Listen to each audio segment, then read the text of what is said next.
What is up guys? Welcome back. For today's video, ituturo ko naman sa inyo ang isa sa mga posibleng paraan para ma-unregister ang Infinix phone sa GCash. Marami kasing nagko-comment sa ating previous videos na paano naman daw ma-unregister ang phone na may mahabang pangalan tulad ng Infinix. Dahil wala daw arrow button na pipindutin para lumabas yung unregistered phone. So I decided to make this video para ituro sa inyo ang isa sa mga posibleng paraan. But before we continue this tutorial, kung bago pa lang sa channel, hiniling ko po ang inyong mamay para subscribe ang channel na ito and don't forget to hit the notification bell para lagi kang updated every time na mag-upload ako ng mga bagong videos. And without further ado, let's get started. So ngayon, ang una lang natin gagawin is pupunta tayo sa settings. Then search lang natin dito yung developer option. So kung walang result, back tayo. Then, hanapin natin yung about phone. Then, click natin tong software information. Then, hanapin natin dito yung build number. Then, pindutin lang natin siya ng ilang beses ng magkasunod.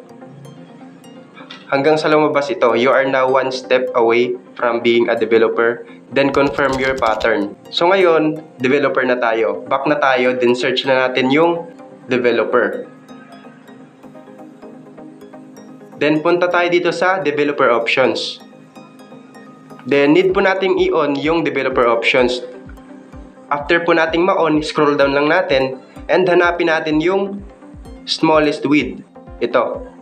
Hanapin natin yan, then set natin dito yung 500.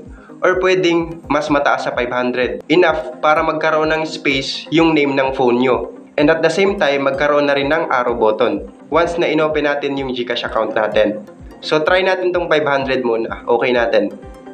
So, as you can see, mapapansin nyo na lumawak yung screen natin. After nating maset yung smallest width sa 500, turn off na ulit natin tong developer option. Then, back home tayo. Then, ngayon, punta na tayo sa GCash. After nating makapag-login sa GCash, punta lang tayo dito sa profile. Then, click natin tong settings. Then, account secure. Then ngayon, since lumawak na yung screen natin, magkakaroon na ngayon ng tamang space para doon sa name ng inyong Infinix phone. So magkakaroon na ngayon ng arrow button.